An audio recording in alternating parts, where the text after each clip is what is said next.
حضرت معاویہ بن حیدہ رضی اللہ تعالیٰ عنہ سے روایت ہے، فرمایا نبی کریم صلی اللہ علیہ وسلم نے، بے شک چپ کے صدقہ دینا یہ اللہ تعالیٰ کی غضب کو ٹھنڈا کرنے والی چیز ہے۔ تو علماء نے لکھا ہے صدقہ دونوں قسم سے دینا جائز ہے، چپکے سے بھی صدقہ دے سکتے ہیں اور علانیہ طور پر مطلب ظاہری طور پر بھی دے سکتے ہیں، دونوں صورتوں میں جائز ہے۔ لیکن افضل کیا ہے؟ اللہ فرما رہے ہیں ان تبدوا الصدقات فنعما ہی، اگر تم صدقہ ظاہر کر کے دو تو یہ بھی بہتر ہے۔ وَإِن تُخْفُوهَا وَتُؤْتُوهَا الْفُقَرَاءَ، اور اگر تمہیں صدقے کو چپ کر دو اور فقراء کو دو فَهُوَ خَيْرٌ لَكُمْ، تو یہ تمہارے لیے اور زیادہ بہتر ہے۔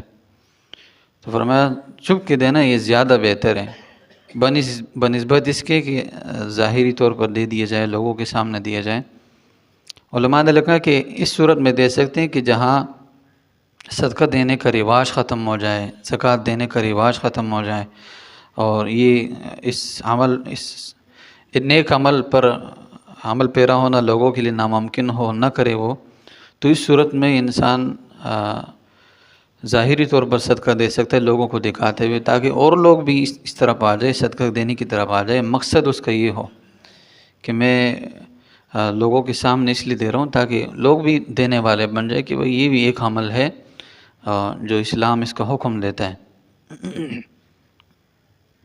تو صدقہ ایک بہترین عمل ہے۔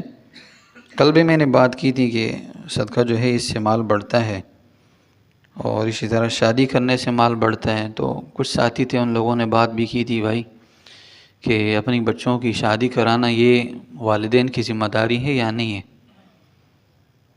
مطلب اگر بچے نابالغ ہو، ابھی قریب العمر بلوغت کے ہو، تو ان کی شادی کرانا یہ والدین کی ذمہ داری ہے، اور جب بالغ ہو جائے اور کمانے کے قابل ہو جائے تو پھر ان کی شادی کرانا ان کے والدین کی ذمہ داری نہیں ہے، بلکہ ان بچوں کو چاہیے کہ خود اپنے آپ کو اس قابل بنا لے کہ اپنی شادی خود کرا لیں۔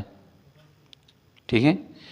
تو زیادہ تر والدین کو یہ غم رہتا ہے کہ اگر ہم اپنی بچوں کی شادی کرائیں گے تو ہو سکتا ہے ہمارے بچوں ہمارے لیے معاملہ بن جائے، بچوں کو ہی پالنا پڑ جائے اور بچوں کی بیویوں کی پالنا پڑ جائے تو مشکل ہو جائے گا۔